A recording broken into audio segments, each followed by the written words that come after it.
Bom dia. Bom dia a todos que estão participando da nossa live hoje. Primeiro, eu quero começar me desculpando, nos desculpando. A gente teve um problema técnico com a transmissão pelo YouTube da Bebeteca, mas a gente conseguiu migrar aqui para a sala do Paulo Foque para a gente continuar a nossa apresentação hoje. Então, primeiro eu quero dar um bom dia. Eu chamo Camila Petrovic, eu integro o programa Bebeteca, uma biblioteca para a primeira infância, da Faculdade de Educação da Universidade Federal de Minas Gerais. O programa da Bebeteca ele tem por objetivo potencializar a formação de docentes e demais profissionais da educação, para atuarem como mediadores e promotores de leitura junto às crianças da primeira infância. Nós temos também por objetivo realizar pesquisas acerca da relação entre a infância e a literatura.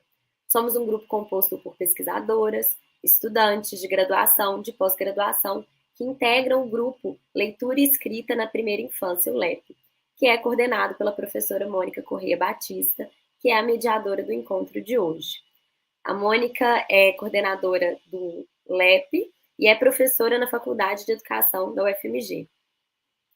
O LEP ele possui publicações sobre literatura na primeira infância em diferentes suportes, artigos de revista, livros, capítulos de livro, publicações em congressos, e algumas das nossas produções podem ser acessadas gratuitamente no site do LEP, como a coleção Leitura Escrita na Educação Infantil. Hoje nós convidamos 4 professores pesquisadores para apresentar a temática do direito de imaginar, que a Mônica vai apresentar, e para isso eu quero passar a palavra para ela. Então, muito obrigada, um bom dia para todos e uma ótima apresentação para a gente. Obrigada, Camila. Obrigada a todo mundo que está podendo nos assistir aqui agora. Lembrando que essa live vai ficar também no nosso canal da Bebeteca. Nós tivemos um problema aí de transmissão, um problema técnico, e vamos ter que nos adaptar um pouco, né? Também tivemos um problema com a nossa convidada, a professora Betina, ela adoeceu, a gente deseja a ela melhoras, eu penso que não seja nada grave, uma sinusite, uma gripe, mas ela vai se recuperar prontamente. Com isso, eu tenho aqui 3 colegas, amigos, o professor Paulo Foque, a professora Vanessa Neves e o professor Tiago Almeida. A gente combinou uma apresentação, primeiro, o que teoricamente está mais distante, que é o professor Tiago Almeida, que é professor coordenador na Escola Superior de Educação de Lisboa, do Instituto Politécnico de Lisboa, e onde o professor Tiago, ele lidera programas de pós-graduação voltados para a educação de crianças de 0 a 3 anos. O Tiago é especialista em psicologia da educação, ele coordena o departamento de psicologia educacional e é pesquisador, faz pesquisas com temas como desenvolvimento infantil, linguagem escrita e pedagogia inclusiva. E também está na coordenação do FABLAB, né, Tiago? Benfica, e colaborador na Escola Superior de Dança. E o Tiago, a gente está dizendo que ele teoricamente está mais longe, porque na verdade ele está aqui como professor visitante em São João del Rei. Então está bem próximo, né?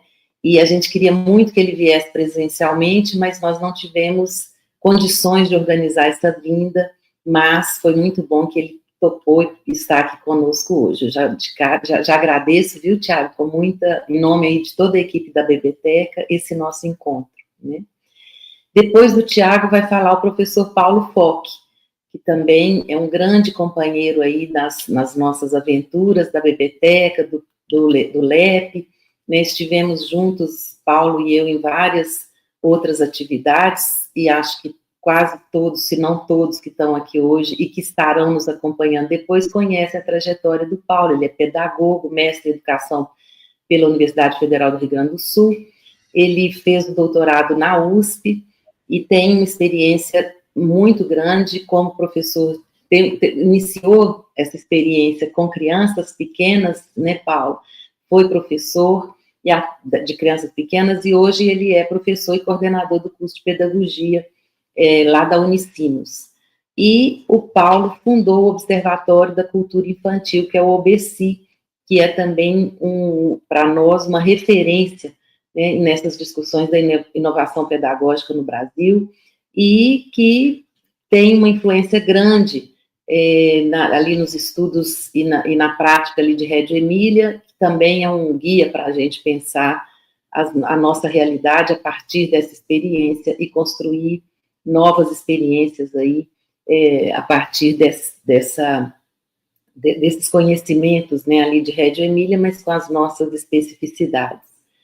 A professora Vanessa Neves, também nossa colega da Faculdade de Educação, atualmente ela está na vice-direção da faculdade, o que nos orgulha muito, é professora associada da nossa Faculdade de Educação e atua no programa de pós-graduação com pesquisas ligadas, sobretudo, aos bebês, né, as crianças bem pequenas.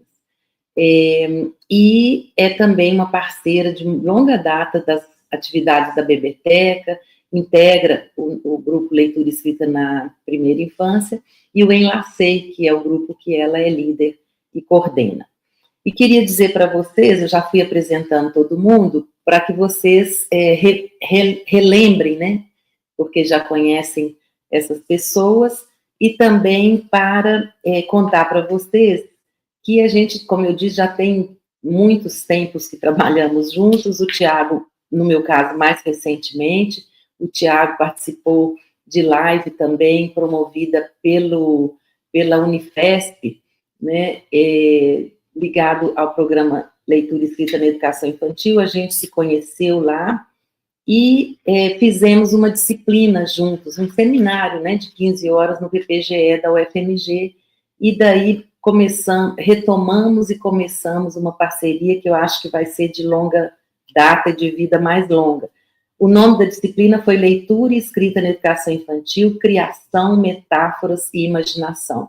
E ela foi realizada em junho de 2024. E de lá para cá a gente viu que tem muitas coisas a serem pesquisadas, vividas juntas, né, com uma discussão que nos mobilizou e abriu portas para pensar essa temática da leitura e da escrita numa dimensão da imaginação, da metáfora, da criação, e acho que foi muito bonita essa disciplina. E dela, um dos frutos é esse encontro de hoje.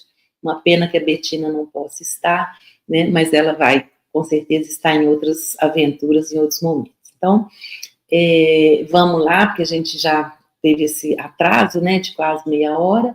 Eu vou passar a palavra para o Tiago, a gente combinou assim, né, 20 minutos o Tiago faz a apresentação, em seguida o Paulo Foque e, finalmente, a Vanessa. E se vocês tiverem perguntas, eu peço que vocês vão escrevendo ali no chat e a gente vai ver em que medida podemos dialogar com elas hoje. Se não, vamos continuar o diálogo em outra oportunidade. Então, Tiago, com você a palavra, bem-vindo, muito obrigada por ter aceito, e é mais uma parte de uma longa parceria que eu espero que daqui para frente a gente esteja mais juntos, realizando coisas. Então, muito bom dia a todas e a todos. É de facto uma alegria estar aqui hoje de manhã, chuvosa aqui, não sei como é que está no resto do Brasil, mas convosco. Agradecer muito à professora Mónica Batista, à professora Vanessa Neves, ao professor Paulo Foque e também à professora Betina, que foi de alguma maneira quem permitiu aquele nosso primeiro encontro em junho, não é? No âmbito da disciplina, que foi no âmbito de um trabalho que eu fui desenvolver com a professora Betina, que foi possível, e de facto foi muito bom, não é? Perceber as interseções entre os nossos trabalhos e as possibilidades de trabalho futuro que eu ambiciono e desejo com muita vontade que possamos de facto concretizar a médio longo prazo. É também para mim muito prazeroso estar aqui hoje, não é? Colaborar com a Beca. Conseguimos, tentámos que fosse presencial, mas ainda bem que conseguimos também desta forma remota. E portanto, eu hoje, aquilo que eu pensei partilhar convosco foi um recorte de um projeto que nós temos desenvolvido em Portugal nos últimos 3 anos, um projeto que se chama Outgoing, Crianças, Natureza e Cultura, crianças em relação com natureza e cultura. E portanto eu vou falar um pouco brevemente dos contornos desse projeto.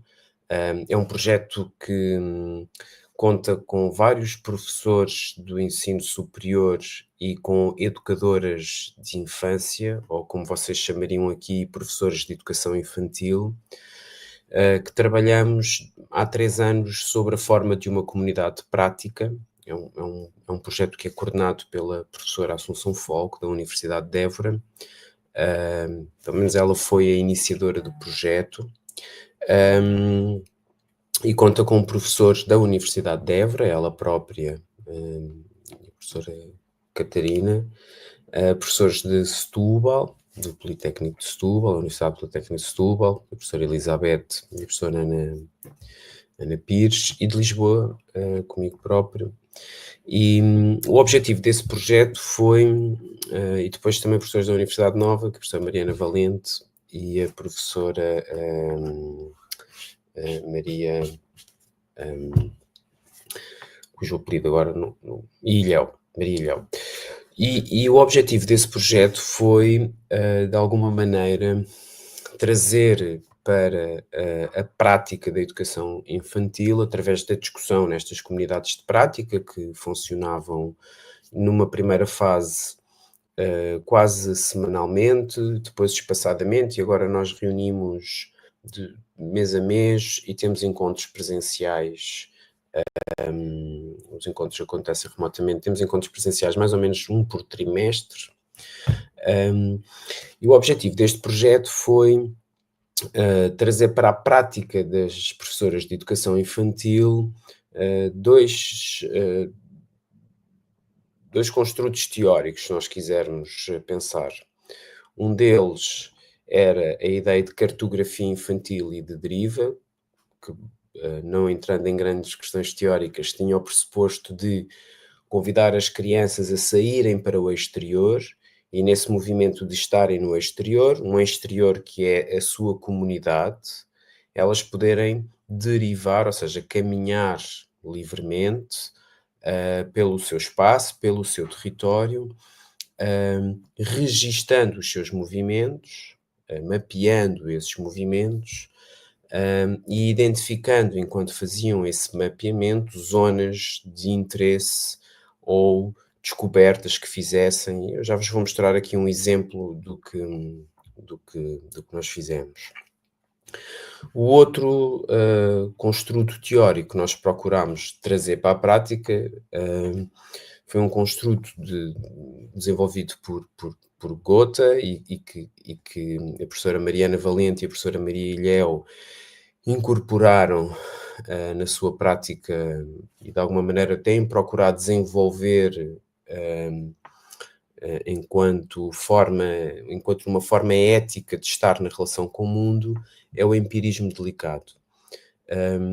E aqui a ideia seria então, na junção desses dois movimentos, ou seja, um movimento de sair para o exterior e de fazer uma deriva e de caminhar e de mapear esses movimentos, convidar também as crianças que sempre que identificassem alguma coisa que despertasse o seu interesse, que captasse a sua atenção, convidá-las a observar lentamente e a registarem numa ética semanal, não é? Que era quando elas saíam, ou quase 2 vezes por semana, em alguns contextos, esse encontro com aquilo que lhes tinha despertado a atenção e captado a atenção.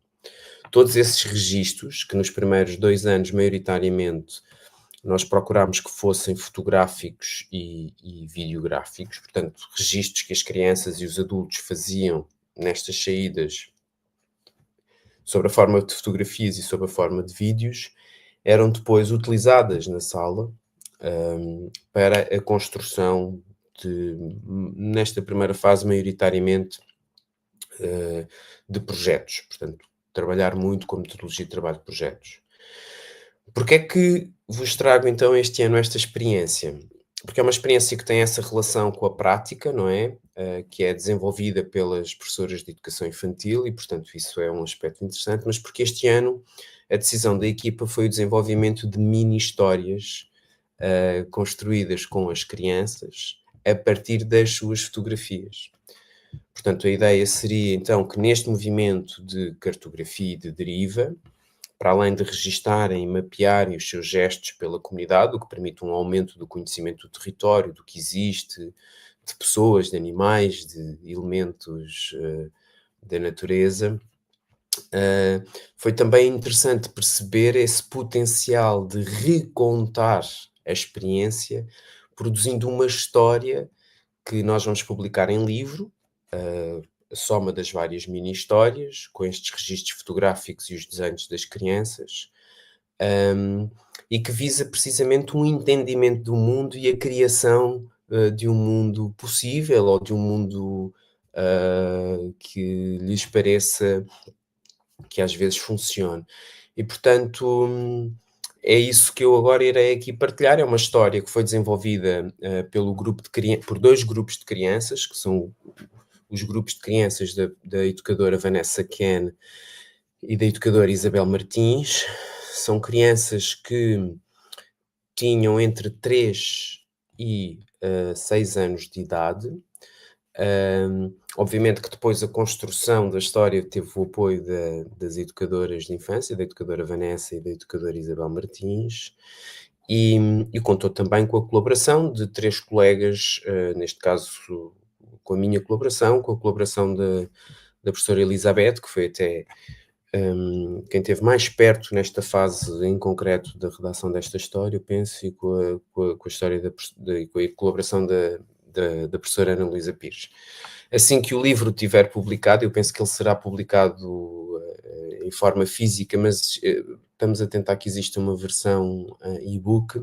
Eu partilho com a professora Mónica, com a professora Vanessa e com o professor Paulo Focchi, porque pronto, é um registro interessante de histórias, mini-histórias contadas pelas crianças a partir das suas experiências e que tem muito este foco de trazer a possibilidade da imaginação a partir de uma experiência do reconto.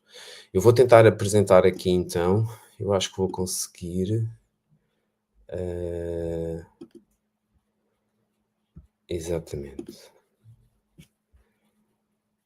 Ok. Penso que conseguem ver, não é? Pronto, então a história que eles criaram teve a ver com a história do Caracol de Conta, e se não vos parecer mal, eu vou-vos ler a história no meu português europeu, espero que entendam, mas vocês podem ir lendo aí. Portanto, como eu vos disse, este é dos grupos da professora Isabel Martins, da educadora Isabel Martins e da educadora Vanessa Ken.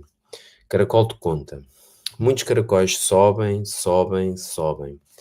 Devagar, devagarinho, vão se encontrando num ponto mais alto. Será que querem tocar no céu? Ou será que se vão encontrar? Parece que são família. Encontram-se os pais, as mães, avós e outros caracóis. Encontram-se todos ali. Assim, não ficam perdidos. É um ponto de encontro. Entre pontos e linhas, curvas e contracurvas, quando os caracóis se encontram, o que fazem? Dormem na luz da noite, procuram o seu alimento. Dormem de manhã e brincam de noite. Escondem-se nas flores. Agora vemos muitos caracóis porque vão buscar comida. Andam em todo o lado. Os caracóis vão sempre para todo o lado para ver se encontram folhas para comer. Temos falado muito sobre caracóis. O que achas que é um caracol? Um caracol é uma coisa que tem uma carapaça, antenas, e que se esconde dentro da carapaça para que, quando estão com medo, ninguém vê. Os caracóis estavam no chão e subiram o candeeiro. Mas por que achas que subiram? Têm medo. Subiram para que não fossem esmagados. Porém, às vezes, há um pé descuidado que os esmaga. Cuidado. Estão todos aqui para encontrar família. Encontrei um caracol no chão e coloquei-o no pau. Estes arbustos picam. Por que é que os caracóis conseguem estar ali? E nós não conseguimos tocar? Os caracóis têm uma carapaça que os protege. Os caracóis andam por todo o lado, sobem os candeeiros para se protegerem, procuram comida. E à medida que vamos andando, vamos encontrando mais caracóis. O David está a ver se há caracóis. A Margarida encontrou caracóis pequenos e eu fotografei. A Mariana e a Irina encontraram caracóis pequenos e quiseram registar. E quando os caracóis saem da toca, será que as suas antenas orientam o seu caminho? O caracol estava de fora para ele andar. Precisa de ter as antenas cá fora. Se as antenas não estivessem cá fora, ele não conseguia andar. O David encontrou um caracol, apanhou-o, foi mostrar à Diana. A Diana também queria mostrar a outra pessoa. Narrativa do Tiago pela observação das fotografias. Nestes caminhos trilhados, os caracóis vão sendo protegidos. Quando os caracóis estão com problemas, nós ajudamos. Que problemas são esses? Quando alguém os vai pisar ou quando ele não vê nada porque tem terra nos olhos. Onde estão os olhos? Em cima das antenas. Quando encontro um caracol, vejo nas antenas que eles têm olhos. Como se sente o David? Com medo porque não gosta de sentir muito alto. Está surpreso porque viu as hortas. Ele está a ver se há caracóis, para dizer à Isabel. Não encontrou os caracóis. Porquê? Se eles andam em todo o lado. Ele encontrou noutro espaço. O Vasco está a observar muito longe. Eu consigo ver coisas muito longe, menos caracóis, porque são pequenos. Sempre à procura de caracóis, reparamos neles porque são muitos. Nós estamos sempre a ver caracóis. Eles gostam dos arbustos. E cruzam-se com outros seres pelo caminho. E quando um bicho da conta e um caracol se encontram, podem transformar-se num só caracol de conta. Encontros que possibilitam um devir com.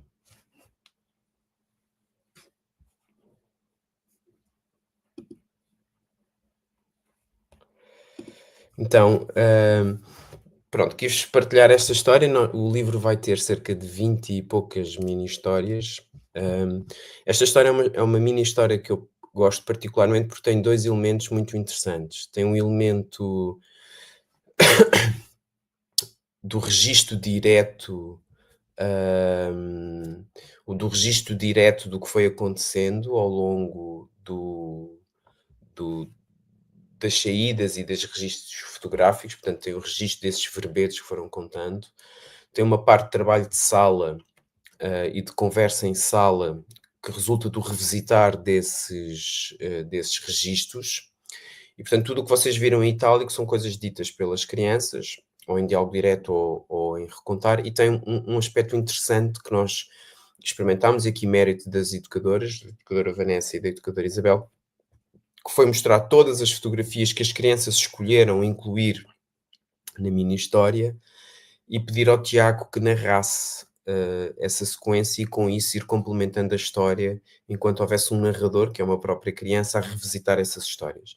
Mas o elemento que eu destaco aqui mais é esta última ideia do devir com, que é uma ideia muito próxima do Gilles Deleuze, mas que a Donna Haraway desenvolve mais no contacto com o mundo mais do que humano, que é eles, de alguma maneira, terem criado um caracol de conta, que não é? Que é uma junção de um caracol com um bicho de conta, e, portanto, trazendo aí essa potência, essa possibilidade que estas experiências do dia-a-dia trazem para encontrar sempre linhas, não é? De fuga ou de escape, se vocês quiserem, àquilo que é instituído e que é dado, e essa liberdade de se permitir imaginar o que seria um caracol de conta.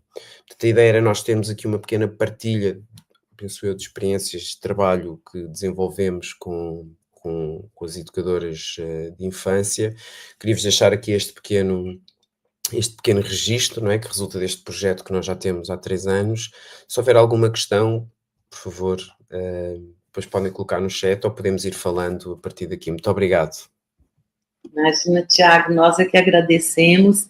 Claro que nós vamos ter um tempinho para nós todos que estamos nessa live comentar, mas eu não posso passar para o Paulo antes de dizer da beleza dessa sua apresentação, nesse enfim, essa ideia, na hora a gente remete a Walter Benjamin, né, essa recuperação da experiência, e esse trabalho tão bonito, eu fiquei pensando como que a profissão do professor ou da professora da educação infantil é uma profissão que pode ser uma poesia, né, e uma beleza, uma sensibilidade, uma delicadeza da qual nós estamos precisando tanto nos últimos tempos, né? Então, acho que essa é uma discussão importante para a gente pensar também na identidade dessa professora, desse professor, o que é possível fazer, o que é preciso fazer com as crianças nesse resgate ou nessa construção de um mundo possível, né? E fiquei pensando que essa criança é um cientista, é um poeta, é um filósofo, né? E esse compromisso que os professores precisam ter desse resgate, dessa perspectiva, que não é antipedagógica, muito pelo contrário, né? Mas que alia a pedagogia, a beleza, a delicadeza, a inventividade, da criatividade, da inventividade, da imaginação. Né? E essa pergunta, o que podem as crianças, e como que a gente, ao perceber que elas podem muito nesse sentido, como que o adulto pode ser esse sujeito, esse ser que possibilita essa criação, essa imaginação, essa inventividade, né? Então, fiquei querendo muito pensar como que a criança nos ajuda também a superar esse mal-estar da civilização, né? Coloca para nós outros desafios, outras possibilidades de ver o mundo de uma forma muito mais bonita, mais poética, mais lírica, e também mais investigativa, né? Eles também tem essa coisa para nos ensinar. Muito obrigada, Tiago, super emocionante e importante para nós aqui. E aí vou chamar meu amigo Paulo Foch e passar a palavra para ele, lembrando que ao final, só um detalhe, né, Paulo, nós vamos ter que terminar a live às 10h50, e já nos desculpando, mas vamos nesse compromisso de fazer uma boa discussão a partir de tudo que falamos aqui. Obrigada, Paulo.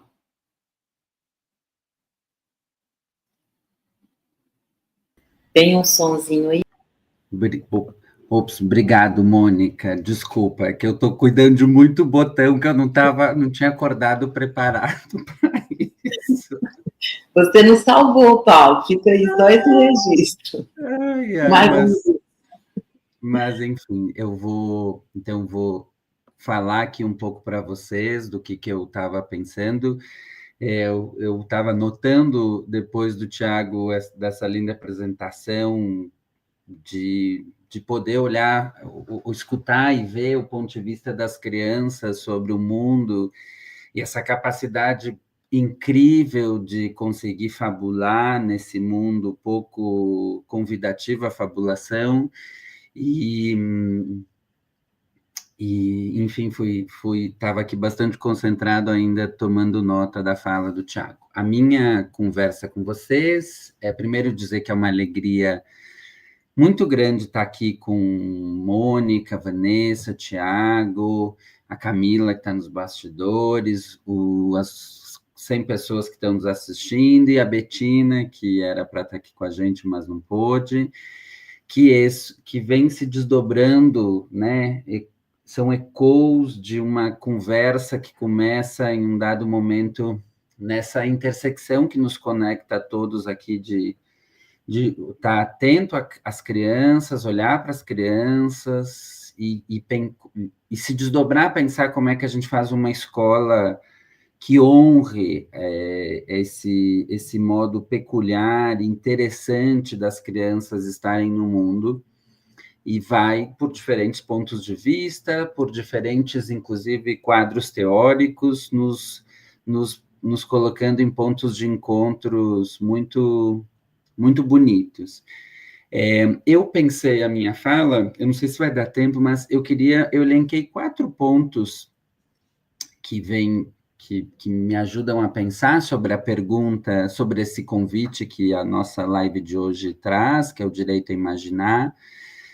E, se der tempo, eu queria resgatar uma comunicação do Obesi de algum tempo atrás, porque de algum tempo, digo 10 anos atrás já, que é muito simbólica para a gente, naquilo que o Gianni Rodari fala de jogar uma pedra na água e ver as ondas concêntricas se abrindo, e na medida que a pedra vai caindo, vai mexendo as coisas de lugar e chamando para a vida, que foi, há 10 anos atrás, um ponto de partida importante dentro do trabalho que a gente faz no BC para começar a se mobilizar, a estar atento à ideia de linguagens, à ideia de imaginação, de criatividade, de metáfora, de pensamento divergente, não convencional, enfim, uma série de pontos que vão se encontrando dentro da temática desse encontro de hoje. Então, vou tentar ser mais rápido na minha fala desses 4 pontos, para depois poder mostrar, no final, essa comunicação que é uma perspectiva, um ponto de vista das crianças para olhar e pensar, talvez nos ajudar e criar uma brecha para reflexão nesses tempos.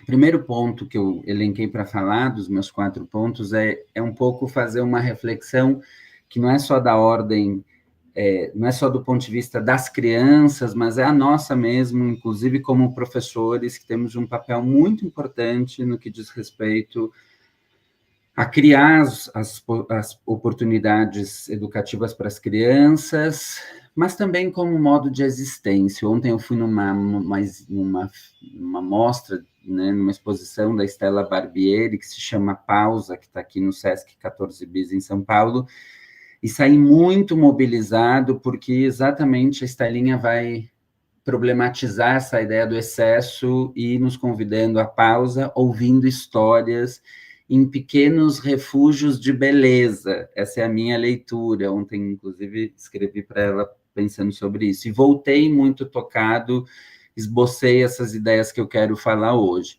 Nesse primeiro paralelo, eu queria fazer uma provocação para a gente pensar entre a ideia da imaginação e esse momento que a gente vem vivendo, né, governado por um excesso de informação, que o Byung-Chul Han chama de infocracia, e nesse binômio imaginação e infocracia, entender como o poder de imaginar pode ser resistência, né? O Byung-Chul Han, ele vai falar na infocracia como esse momento que a gente está vivendo hoje de dadotização, de governado por dados, mobilizados por dados, inundados por dados, gráficos, números, notícias, opiniões, tudo em tempo real, né? Nesse tempo de excesso, ou, como ele mesmo diz, nessa sociedade do cansaço. Nesse mundo infocrático, nesse mundo onde tem um fetiche pelo dado, há muito pouco espaço para imaginar, há muito pouco espaço para a gente poder conseguir sair da produtividade, dessa lógica do consumo, do excesso e do short, né? Os vídeos do YouTube viraram short, os vídeos do TikTok são short, os vídeos do Instagram são short. Esse mundo aligerado e short, a gente conseguir criar uma brecha para imaginar, conseguir sair, pensar fora da caixa, reconstruir sentidos e imaginar outras formas de viver e organizar o mundo. Nesse sentido, a imaginação, ela é, do meu ponto de vista, um direito que a gente precisa proteger e um ato de recusa ao automatismo, né? O Rodari, nem imaginando, talvez, esse delírio que a gente está vivendo nesses tempos, no livro Gramática da Fantasia, ele vai dizer que a imaginação não é um luxo, é tão comparável à necessidade vital do alimento ou afeto, né? Poder ainda imaginar mundos possíveis, imaginar futuro, imaginar possibilidades. Nesse tempo de excesso, ele é tão importante e necessário quanto alimento, quanto afeto e como tantas outras questões que a gente considera como uma necessidade vital. E aí, a Cecília Bajor, que nos ajuda a pensar muito nessa dimensão da imaginação, na relação com a literatura, ela vai chamar atenção, e eu acho que isso faz muito sentido trazer nessa circunscrição que nós estamos falando da biblioteca, que cria esse espaço simbólico, físico, formativo, ético, estético e político para imaginar no encontro com a literatura, ela vai reforçar que imaginar é parte da experiência da leitura e é parte da experiência de escutar, da atenção. E que a gente precisa se ocupar de respeitar isso e promover isso na relação, no encontro com a literatura, no encontro com o livro, no encontro com a possibilidade de fabular. A imaginação, nesse contexto, nesse binômio infocracia e imaginação, ela acaba sendo uma alternativa de leitura de mundo, né? E aí aqui a gente poderia evocar bastante as palavras do Paulo Freire como uma possibilidade de pensar a leitura e pensar como tudo começa nesse, né, esse ponto germinal é o ponto da ideia de leitura de mundo, de eleger no mundo, né, de leitura, de achar, de escolher, de encontrar no mundo a possibilidade de compreensão, de ler, de escolha, de se sentir tocado, mas também tocar. Nesse contexto, nessa esteira de reflexão, a imaginação se torna uma possibilidade de interpretar, de questionar e de transformar a realidade. Nesse sentido, e tentando andar rápido para poder caber no tempo a reflexão dos 4 pontos que eu queria trazer, eu entro no meu segundo eixo de conversa, que é, então, neste tempo, né? Eu estou fazendo um exercício da gente olhar para o tempo presente e as multicrises desse tempo presente e fazer um diálogo com a perspectiva da imaginação, que é própria do ser humano, que é uma faculdade do ser humano, que é algo importante do humano e que pode ser a nossa ferramenta, a nossa equipagem para poder... Eu ando repetitivo com isso, mas recuperando as ideias do Krenak, adiar o fim do mundo, né? Então, o segundo binômio que eu queria trabalhar, queria falar para vocês rapidamente, é a relação entre uma economia da atenção versus uma economia do encantamento, né? E encantamento aqui não tem a ver com a pirotecnia, não tem a ver com a espetacularização, encantamento aqui no sentido mais genuíno daquela possibilidade do conhecer inaugural, do ver pela primeira vez, que é próprio do momento da vida das crianças, do ser humano, que quando está nesse estado infantil, consegue olhar as coisas pela primeira vez, dessa dimensão inaugural da natalidade, né, que a Hannah Arendt fala. Falo, né, um pouco, 1 minuto sobre a ideia da economia da atenção, que é como essas plataformas, redes sociais, vêm disputando a nossa atenção, né, disputam o nosso foco e entendem que ter o nosso foco, ter a nossa atenção é uma forma de monetização, né? Cada segundo que a gente perde tempo lá numa rede social, a gente está gerando riqueza para as big techs, que são as responsáveis por boa parte dos problemas de ataque à democracia, do como elas enriquecem com a desinformação, de como elas enriquecem com as discussões misóginas, homofóbicas, racistas, né? Elas estão ganhando dinheiro com a violência, elas estão ganhando dinheiro com a desinformação. Então, disputar a nossa atenção, disputar o nosso foco é como elas entre elas brigam e a gente está ali no meio se perdendo, né, e perdendo nossa fruição literária, perdendo nosso tédio criativo, nosso tempo de contemplação, nosso tempo de escuta de si mesmo, sendo esmagado por essas redes sociais, por essa disputa da nossa atenção, né? A gente tem que entender que as redes sociais faturam com a nossa desatenção, né? Faturam com o empobrecimento da nossa imaginação que ela vai alimentando. Bom, nessa perspectiva, a alternativa, mais uma vez, e aí, olhando, por exemplo, retomando as ideias do Rodari, da Cecília Bajur, do Ailton Krenak, dos povos originários, escutar uma história, criar mundos possíveis, brincar com a palavra, brincar com a visualidade, brincar com o seu corpo, é uma forma da gente se reapropriar do próprio tempo e da própria atenção.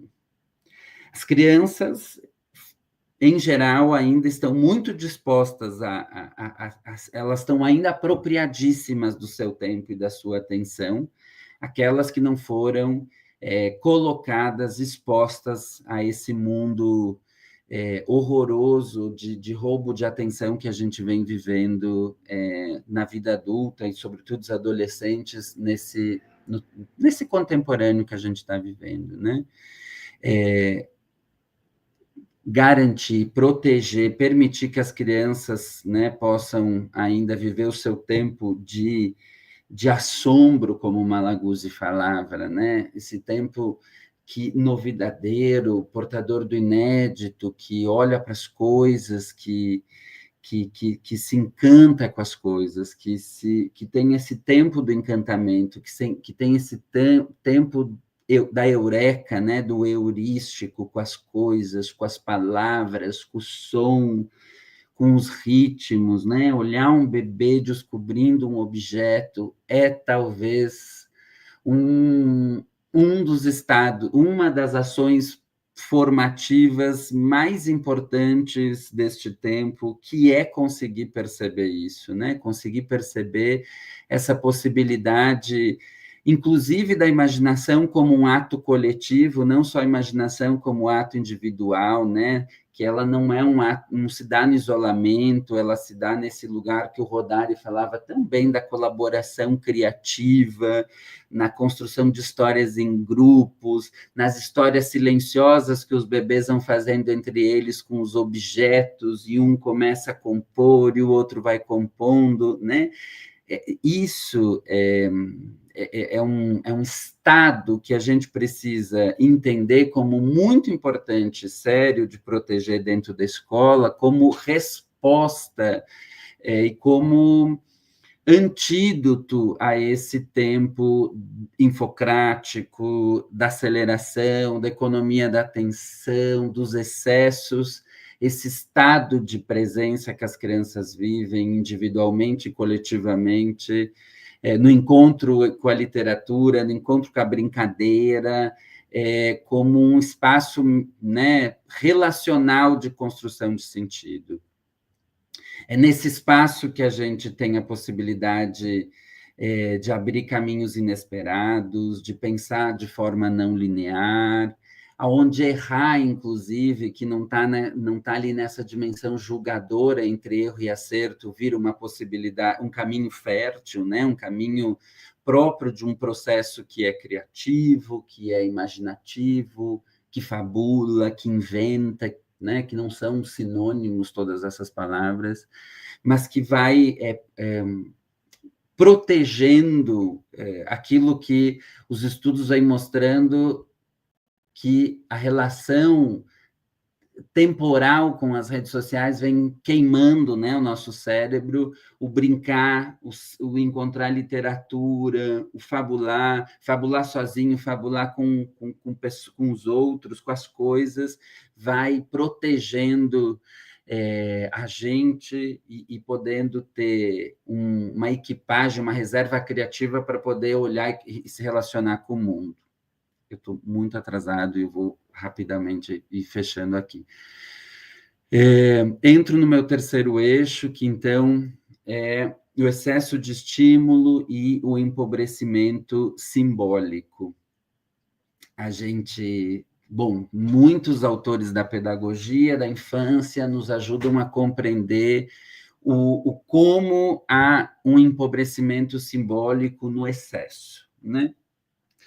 É muito legal, porque isso é um debate, se é importante agora, é importante a gente reconhecer que essa reflexão ela tem mais de um século, e a gente encontra lá nos estudos do Dewey, da Elinor Goldschmidt, da Amy Pickler, da própria Montessori, um pontinho de atenção ao excesso, um pontinho de atenção a esse excesso de estímulo. A falta ela é empobrecedora, porque as crianças precisam de ambientes interessantes, como o Malaguzzi dizia, uma rica normalidade para nos poder dar a possibilidade de experimentar, testar, conhecer, fabular. Mas o excesso também é empobrecedor, né? O excesso de estímulo ele entorpece a nossa capacidade simbólica. Quando tudo é assim, imediato, entregue pronto, com imagem, com som, com conclusão, com moral, que é muito esse ethos das redes sociais, fica muito pouco espaço para nós, do outro ponto, o espectador, o leitor, né, criar, interpretar ou se perder poeticamente. A imaginação, ela exige lacuna, silêncio, pausa, pergunta sem resposta. E aí dá para recorrer a tantos autores, ao Gianni Rodari, ao Bruno Munari, ao Malaguzzi, a Cecília Bajur, a tantos autores que eu gosto e que me ajudam a pensar, que vão mostrando que é nesses silêncios, é nessas pausas, é nessas perguntas sem respostas que a gente vai encontrando encontrando a brecha, né, o convite a preencher o mundo com a nossa própria linguagem, com as nossas respostas, com nossos pontos de vista. Aqui a gente poderia chamar atenção, evocar dentro desse eixo, né, o valor que o lúdico tem, o valor que brincar com o corpo e brincar com as mãos, que o Bruno Munari falava, né, no método de invenção dele, não brincar como distração, mas como método de invenção, é um estímulo para transformar as coisas simples em dispositivos imaginativos, de fabulação, de fazer aquilo que o Tiago foi mostrando, né, de criar caracóis imaginários que não existem, é nesse espaço que a brincadeira, com o encontro com a literatura, com o encontro com a cultura popular, nos permite pensar o estar no mundo e a vida, e esse espaço sem resposta, não como distração, que é muito por onde a economia da atenção quer nos capturar, mas como invenção. A gente poderia ainda chamar atenção nesse sentido, como para criar essa possibilidade de preencher o mundo com as nossas linguagens, a metáfora do Malaguzzi, tão importante, de evocação às tantas linguagens, né? É importante para a gente, bom, primeiro porque significa um modo de pensamento, e segundo porque se nós, seres humanos, somos portadores de tantas linguagens, é fundamental que elas possam se desenvolver sem nenhuma hierarquia, né? A da palavra, do corpo, a da construtividade, a do desenho, a do som, e aí, né, o Malaguzzi já faz a metáfora da SEM para a gente não querer cair na armadilha de tentar catalogar elas. Nesse sentido, a imaginação é uma abertura para o possível. Essa é uma insistência que o Rodari faz, né? Que imaginar é abrir as portas para o possível, para os mundos que não estão dados, para outras formas de viver, e isso tem uma implicação ética, política e pedagógica. Chego finalmente ao meu último eixo, que é a imaginação como uma potência política e subversiva, né? Como um ato político, e aí quero pensar com vocês que nesse mundo onde a imaginação pode ser manipulada e a atenção é constantemente sequestrada, imaginar é uma subversão, é fugir do óbvio, é fugir do previsível, é fugir do algoritmo, né? O algoritmo hoje é quase como um deus, ele tem uma onipresença que vai criando paredes para o nosso mundo, que vai criando contornos e nos iludindo sobre uma realidade, né? Construindo uma realidade bastante preocupante, porque ele é enviesado, ele não é neutro, ele sabe aonde ele fatura, né? Ele, porque tem um monte de pessoas ganhando grana atrás, né? Mas vai nos contornando a ideia deste mundo. E imaginar é conseguir, inclusive, subverter esse algoritmo. A imaginação é onde, como muitos autores vão dizer, cria fissuras na normatividade, nos discursos prontos, nos devolve, né? Ou ainda quem imagina tem essa possibilidade de recriar um mundo, de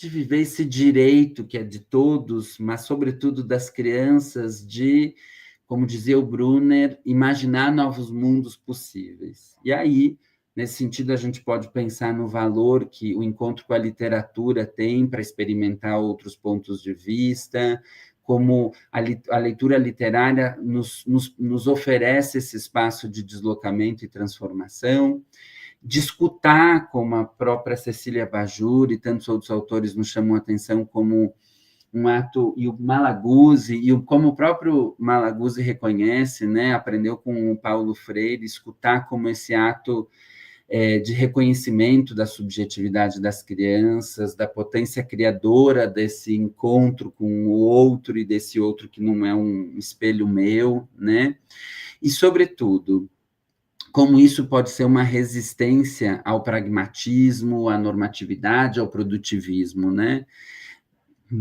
Todos esses autores que eu fui falando, de maneiras diferentes, eles vão se opor a uma visão utilitarista da infância e da educação, e vão defender, e da vida, e vão defender a imaginação como resistência à lógica do desempenho e do consumo. Assim a gente pode atualizar eles nesse contemporâneo. Bom, para eu, com 1 minuto, 2 minutos de atraso, Mônica, se você me permite, eu posso, só para dizer que nesse mundo saturado, imaginar é respirar, não é fuga, é reinvenção, é uma forma de cura, de crítica, de criação de mundos possíveis, de uma realidade que muitas vezes é sufocada.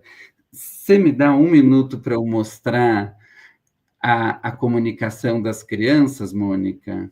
Estou escrevendo aqui que dou demais, Paulo. Não tem problema. Essa foi... Eu queria mostrar ela, porque essa foi uma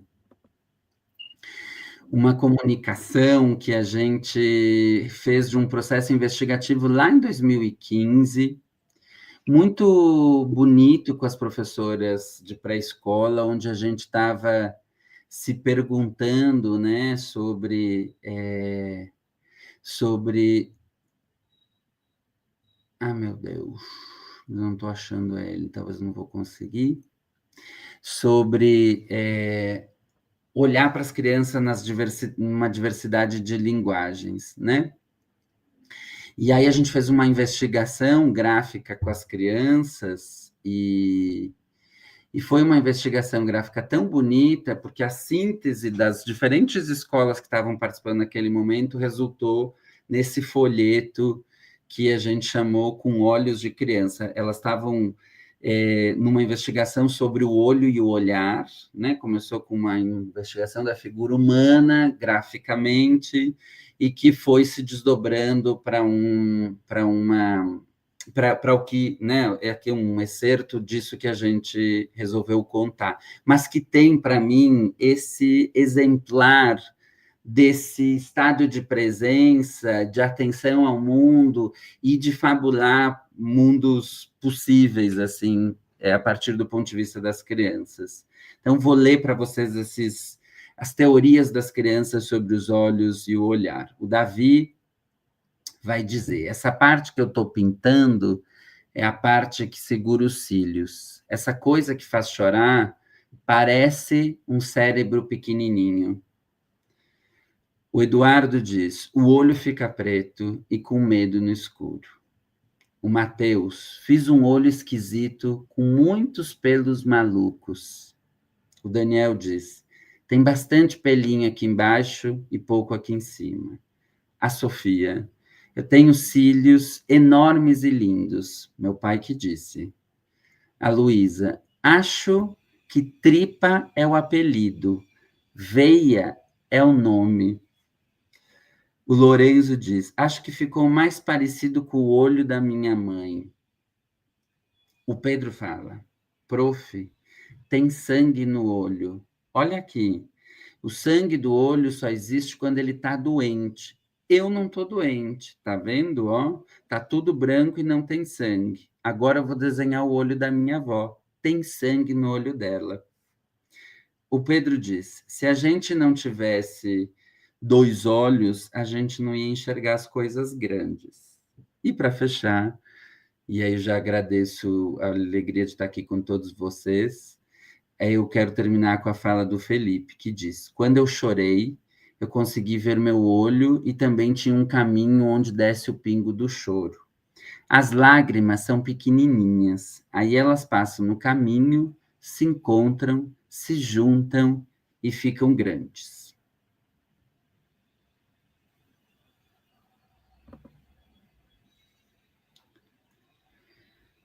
Está sem microfone.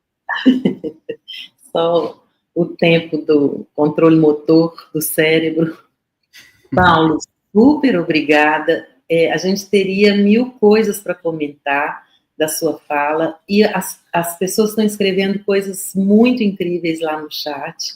Muito importante a gente resgatar e guardar o que as pessoas estão comentando ali, né, que vão colocando mais lenha nessa boa fogueira aí, né, que você trouxe.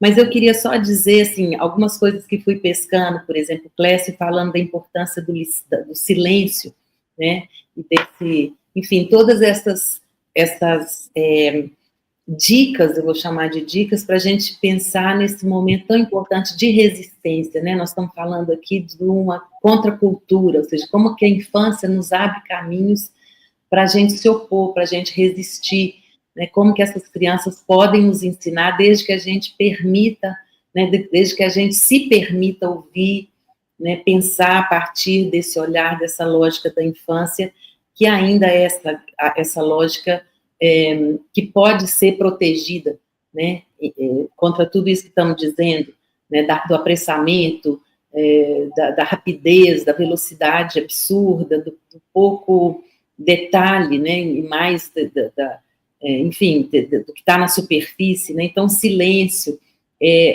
a ênfase na pergunta muito antes do que a pressa por responder, a necessidade da leveza, da delicadeza, o valor do lúdico, né?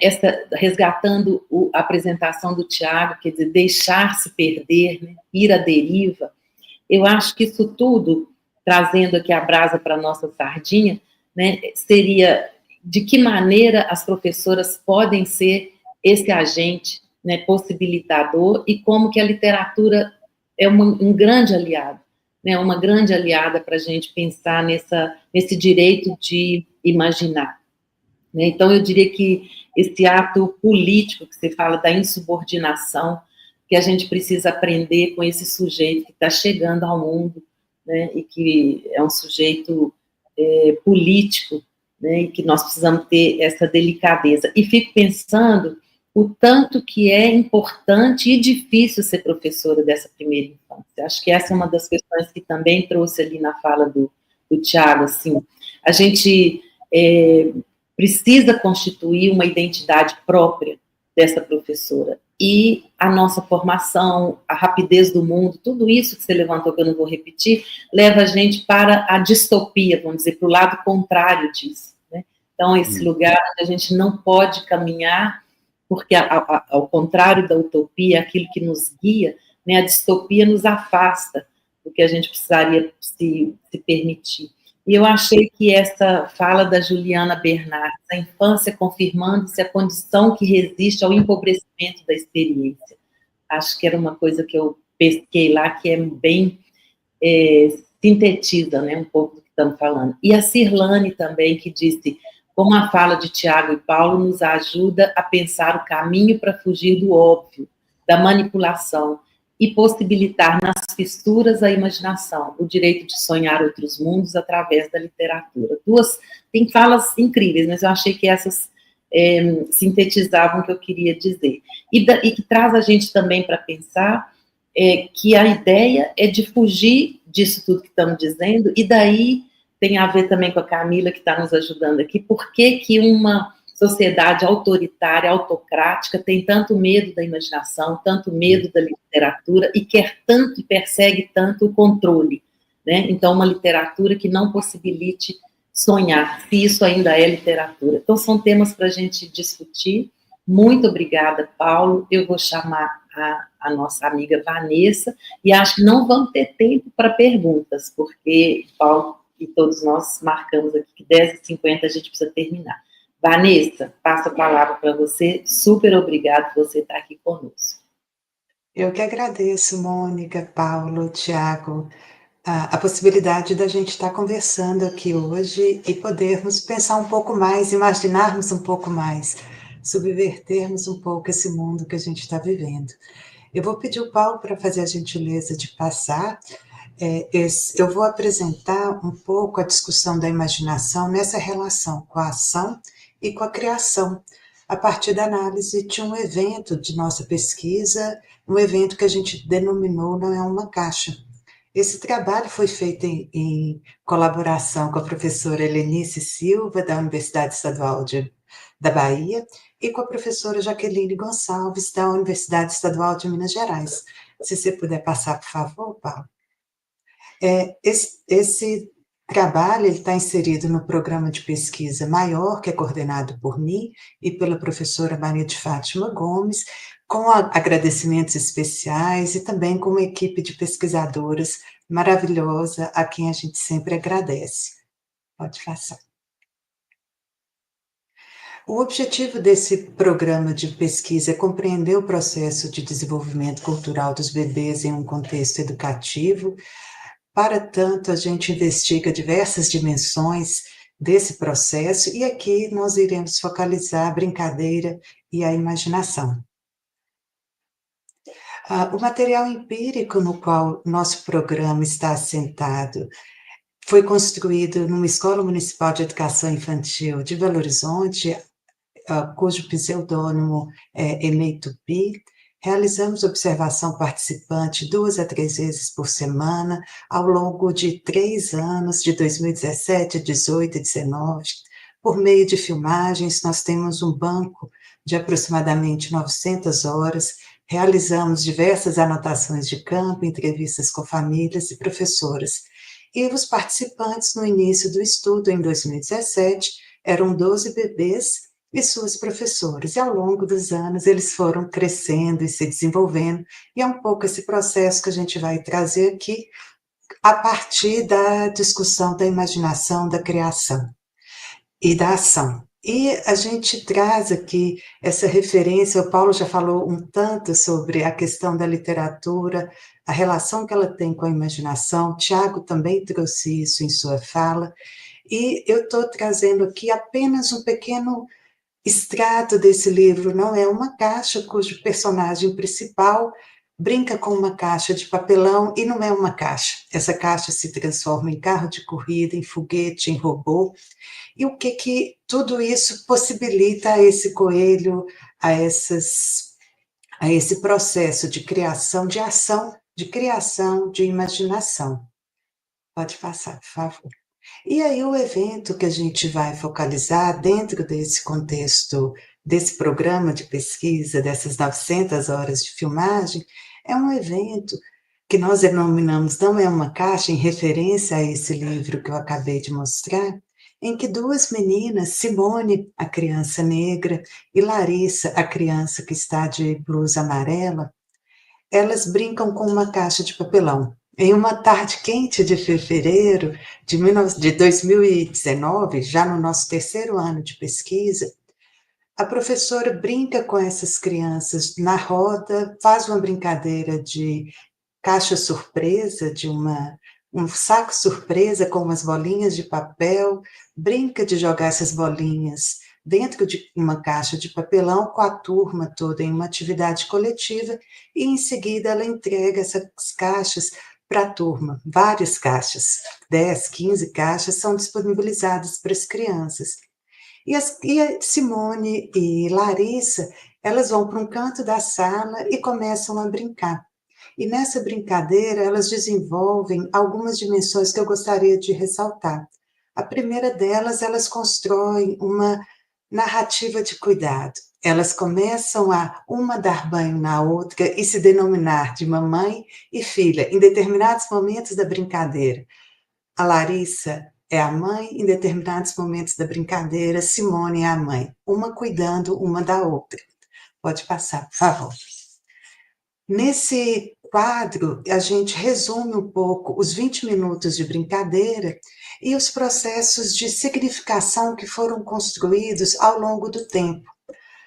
Desse tempo de 20 minutos, esse tempo alargado, como disse o Paulo, esse tempo não produtivo, esse tempo voltado para as sensações e ações, afetos dessas duas meninas. A caixa se transformou numa banheira, num cesto, numa proteção contra o lobo, num tambor e também numa piscina de bolinha. E aí essa imagem, ela nos dá a dimensão de que esses processos de transformação foram se dando concomitantemente. Ao mesmo tempo era uma banheira e já era uma piscina e já era um cesto. Então é um pouco isso que eu vou explorar a partir de agora, com um pouquinho mais devagar, por favor. Nesse primeiro momento, quando as duas crianças começam a brincar, a caixa de papelão é uma banheira. Simone começa a lavar os cabelos de Larissa e lava com shampoo, traz uma toalha imaginária para abraçá-la e secá-la. E quando a gente pensa nessa narrativa de cuidado que começa a se construir neste evento, em 2019, nós percebemos que é uma narrativa que começa a se constituir desde 2017, passando por 2018 e chegando, culminando em 2019. Em 2017, as crianças tomavam banho o tempo todo na escola, também em 2018 eram as educadoras e professoras davam banho nessas crianças em todos os dias, e isso foi incorporado como conteúdo cultural na atividade de brincar. Aí eu trouxe só um exemplo de 2018, Simone dando um banho em Larissa. Contudo, naquele momento, em 2018, não havia ainda a criação de uma narrativa verbal que nos apoiasse a compreensão daquele evento. Havia o banho, pelas ações que as crianças estavam realizando. Já em 2019, a gente já tem um processo de transformação qualitativa em que a Simone fala, mamãe, dá banho. E Larissa retorna, vai dar banho, pega o shampoo. Então, algo começa a ser transformado nesse processo de agir, imaginar e criar uma situação naquele contexto coletivamente. Pode passar, por favor. Neste momento, em um outro momento do evento, já não é uma caixa mais, elas vêm pela porta de vidro outras crianças de outra turma chegando, elas falam, olha o lobo está chegando, batem com o chinelo na janela, na porta, né, da sala, carregam a caixa e se escondem atrás dessa caixa para se protegerem do lobo. Mais uma vez, há uma reiteração da narrativa de cuidado. A Larissa, nesse momento, ela é a mãe, ela pega a caixa para proteger a filha Simone, e mais uma vez a gente percebe a construção dessa ideia de lobo desde 2017. Então, em 2017, quando as crianças ainda bebês, havia cantigas de vamos pegar o lobo, vamos passear na floresta, né, com a personagem do lobo muito presente, a partir também da literatura infantil, como a história dos Três Porquinhos, e em 2018 isso também acontece. Então, a personagem do lobo, o sentir medo, o fugir, o enfrentar, o incorporar a personagem, ela começa a se fazer presente na narrativa das crianças ao longo de todo o tempo, e em particular também marcando este evento em que a caixa também se transforma numa proteção. Pode passar, por favor. Uma outra dimensão também que é fundamental para essas crianças nessa construção coletiva, tanto de Simone e Larissa em 2019, é a possibilidade da caixa ser transformada num cesto que guarda brinquedos, que guarda possibilidades de criar e imaginar desde 2017. Esse cesto era presente ao longo dos 3 anos em que nós estivemos na escola, na EMEI Tupi, e era um cesto em que as crianças entravam, em que as crianças colocavam coisas, em que as crianças começavam a construir também possibilidades de interação umas com as outras. Então, a gente percebe que, ao longo do tempo, as crianças vão construindo uma história coletiva que apoia a ação, a imaginação, a criação ao longo do tempo que elas estão juntas. E ao fazer isso, obviamente que elas estão participando da construção da sua própria subjetividade, da subjetividade do outro. Pode passar.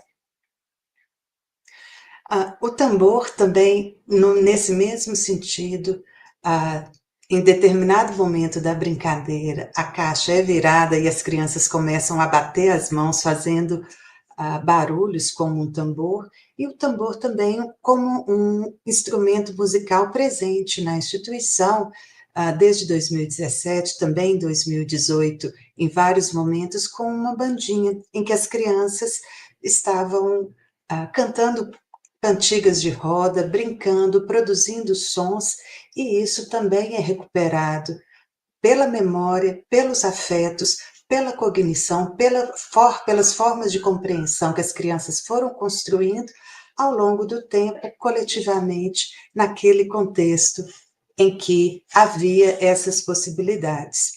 Pode passar, por favor. E, por fim, uma dimensão que também é fundamental na história dessa turma é a piscina de bolinhas, artefato cultural que esteve presente no berçário quando as crianças eram bebês em 2017. Em 2018 não havia piscina de bolinhas nessa turma, mas foi algo que marcou muito as vivências dessas crianças nesse contexto. Em 2000, ou seja, um ano, e a gente pode afirmar que marcou tanto pelas vivências que nós analisamos no berçário em 2017, mas também porque a piscina de bolinhas ela é recuperada também nessa brincadeira. Larissa e Simone colocam várias bolinhas de papel que estavam espalhadas pela sala, as colocam dentro da caixa e começam a brincar. Piscina de bolinha, piscina de bolinha. Em um determinado momento, Simone fica um pouco com medo do lobo e a Larissa traz a piscina de bolinha e fala: olha o que a mamãe trouxe para você, piscina de bolinha. E ela traz uma memória, recupera essa memória de algo que foi afetivo e cognitivamente importante naquele contexto, junto com outras crianças. Pode passar. Uma dimensão, portanto, que eu acho que é fundamental a gente pensar, quando a gente fala, né, quando Paulo, acho que a fala do Paulo, ele traz diversas dimensões fundamentais, mas esse processo de um tempo alargado, de materiais que não trazem uma resposta pronta, mas que possibilitam a ação, a criação, a imaginação, que possibilitam também o processo de desenvolvimento cultural dessas crianças, mobilizando outras funções psicológicas, como a atenção voluntária, como a memória, com a fala. E é isso que a gente percebe nesse evento, de uma maneira muito sucinta. E uma outra dimensão que eu gostaria de destacar, a gente entende a vivência como um prisma que refrata a experiência das crianças. Para cada uma delas, aquela brincadeira vai ter, aquela atividade de brincar vai ter um significado. Eu vou trazer rapidamente apenas dois. Para Simone, uma dimensão fundamental em sua construção subjetiva se passa pela questão da negritude. Os seus cabelos eram constantemente penteados com elementos da cultura afro-brasileira, trancinhas, turbantes, laços, e isso ela também traz nessa brincadeira ao pentear e lavar os cabelos, os próprios cabelos e os cabelos de Larissa. E uma dimensão também que é fundamental para Larissa é a dimensão das relações de maternidade e de gênero também.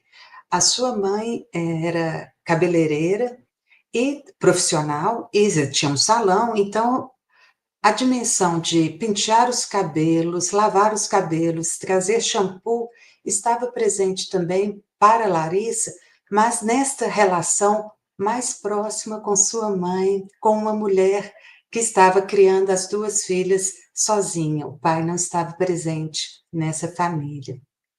Então, são dimensões para cada, apesar, só volta só um segundinho, por favor, apesar de todas para as duas haver a brincadeira de dar banho, por exemplo, para cada uma delas havia nuances que eram muito particulares, constituindo a subjetividade dessas duas crianças. E para as outras crianças também isso era fundamental. Pode passar, por favor. Então, a gente, apenas resumindo, né, o que eu quis trazer rapidamente aqui, a ação, a imaginação e a criação, constituindo esse processo de desenvolvimento cultural. É um processo, não é algo no qual a gente tem um fim, mas ele é contínuo ao longo da vida. A importância da fala, a importância da atividade coletiva social da consciência infantil. Não é algo apenas individual, mas construído na intersubjetividade. Um processo de transformação de significados dessa caixa de papelão, que são sustentados numa história que é coletiva, como eu procurei mostrar desde 2017, em que essas crianças estiveram juntas, numa possibilidade de construção de uma narrativa de cuidado. Portanto, a gente parte do pressuposto que nós somos mobilizados pelos afetos que marcam a nossa forma de compreensão, de entendimento do mundo por meio das nossas linguagens em uso, situadas socialmente nas culturas nas quais nós estamos inseridos. Pode passar. Então, o evento ele foi sustentado pela história da turma, como eu disse, ao longo de 3 anos em que estiveram juntos. Os sentidos atribuídos à caixa e a narrativa construída têm uma gênese em processos de criação para o que aconteceu na vida coletiva, em entrelaçamento com as dimensões individuais e afetivas das crianças. O que impulsionou as crianças a agirem no campo imaginário foram conteúdos culturais que as afetaram e, ao mesmo tempo, as relações e parcerias estabelecidas ao longo do tempo de convivência no grupo. Pode passar. E, por fim, rapidamente falando, né, em função do tempo, o direito à imaginação e implicações para a prática coletiva. É fundamental nós pensarmos que concepção de criança nós temos, uma criança passiva ou uma criança que se insere ativamente no mundo, que constitui a própria subjetividade na relação com o outro, a partir do outro. A possibilidade, a importância da organização dos tempos, eu trouxe aqui uma imagem do trabalho da Virgínia Oliveira, em que a gente tenta pensar esse tempo mais alargado, o tempo não apenas cronológico dos 20 minutos que as crianças estiveram juntas, mas o tempo da oportunidade, o tempo da duração, o tempo do singular, que inclui a constituição da subjetividade, como o Paulo já trouxe muito bem na sua fala. E a importância da organização dos espaços e materialidades. Possibilidades de brinquedos, que, como o Paulo já bem disse, que não apenas têm uma riqueza normal, mas que possibilitam a construção de respostas, possibilitam o silêncio, possibilitam o estar juntos a partir daquilo que as crianças estão trazendo também. Pode passar. E aqui é só isso tudo que eu trouxe, ele está escrito nesse artigo, não é uma caixa, escrito em parceria com Helenice Silva e Jaqueline Gonçalves. Pode passar. E gostaria de agradecer imensamente às coordenadoras, professoras da EMEI Tupi, dos grupos do qual eu faço parte, o Enlacei, o GEPS, a UNEPEI, agradecer o financiamento da FAPEMIG, CNPq, sem financiamento a gente não faz pesquisa, e finalmente falar do nosso canal do YouTube, que a gente está começando, mas depois vocês deem uma passada por lá. É isso. Muito obrigada, acho que eu falei que nem uma metralhadora giratória, né? Acho que... Foi muito bom, a fala estava super organizada e eu acho que traz uma contribuição importantíssima, de novo, né, se a gente tivesse mais tempo cronológico, a gente poderia e teria muitas coisas para conversar. Mas eu rapidamente queria chamar a atenção na fala da Vanessa para a importância da pesquisa, né? A gente falou aqui do professor, o compromisso das professoras, quer dizer, muito chamando atenção para a prática pedagógica, para como que a gente... essa importância das professoras, né, de buscarem essa identidade calcada na ciência, mas também na poesia, na literatura, né, como uma forma de resistência, e a Vanessa traz a contribuição da academia no seu eixo de pesquisa. Então, olhar a criança, ter uma concepção que orienta o nosso olhar de investigação, de perguntas, de busca de respostas, né, pautado nessas noções de resistência, de beleza, de poesia, né, olhando para a criança como esse sujeito que tem tanto a nos mostrar, e a gente precisa ter uma sensibilidade também como pesquisadoras. Muito obrigada, Vanessa. E o Clécio colocou assim, lembrando aqui das discussões da Ana Luísa Smolka sobre o brincar e o desenvolvimento humano com base em Vygotsky, né, e falou que riqueza de dados, parabéns, Vanessa. Adoro as linhas do tempo que Vanessa nos provoca a compreender os tempos nas interações com as crianças. E eu vou pedir 1000 perdões às pessoas que nos acompanharam aqui, porque nós não vamos ter tempo para perguntas, infelizmente. Eu fui captando algumas contribuições. Fica para nós essa tarefa de resgatar esses comentários do chat. Eu acho que ali tem várias portas se abrindo para novas discussões. Convidar esses colegas que estão aqui, a Betina que não pôde estar, para a gente traduzir essa live de hoje, a nossa disciplina, os nossos encontros, as nossas discussões em textos acadêmicos, porque isso também é uma fonte importante, né, de divulgação, de fazer chegar nossos questionamentos, nossos pensamentos. Então a gente está abrindo muitas portas. E vou deixar aí um minutinho para cada um se despedir, e em nome da BBTEC eu agradeço muito. Convido as pessoas que estão aqui para no dia 16 de maio estar conosco num seminário que vai acontecer na Faculdade de Educação.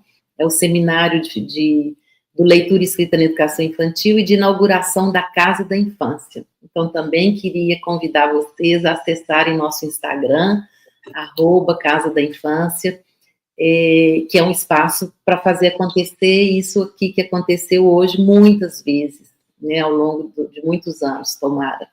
Tenha vida longa a Casa da Infância. E entrar também no nosso @BBTEC-UFMG. Por favor, vocês estarem lá não é só uma questão quantitativa, mas a qualidade dessas discussões nos ajuda muito a continuar a fazer os projetos, a desenvolver as coisas que a gente tem em mente e ampliar para novas possibilidades. Paulo, Vanessa, Tiago, 1 minuto ou mais, um pouco mais para vocês se despedirem. Muito obrigada, colegas. Eu que agradeço, eu posso... Falo agradecendo em nome, né, em nome do meu grupo, em nome das pessoas que têm buscado atuar e educar, cuidar das crianças com a qualidade que elas merecem. É um pouco, eu acho que é isso que a gente está fazendo aqui. Eu agradeço muito, Tiago. Linda! Queria conversar mais sobre os caracóis de faz de conta, os caracóis do tempo. Paulo, muito obrigada pela visão ampla, e eu comentava com Mônica como que esse excesso de fato de informações, esse excesso de tudo, né, eu não sei nem qualificar, esse excesso, como isso nos impacta, e como isso Consome. impacta... Oi? Nos consome, né? Nos consome, nos traz dimensões que nem sempre são as melhores. E quando a gente está pensando em educação infantil com crianças, eu espero ter mostrado um pouquinho como que isso é importante. Isso foi construído com elas puderam ficar 20 minutos, crianças de 2 anos e meio, porque elas tiveram tempo. Elas tiveram um tempo alargado ao longo desse tempo cronológico de 3 anos. Elas estavam construindo um evento de brincadeira, ele não está encerrado em si mesmo. Ele tem relação com o que aconteceu antes e o que ele provoca depois também. Então, é um pouco isso que a gente precisa, né, trazer para as crianças.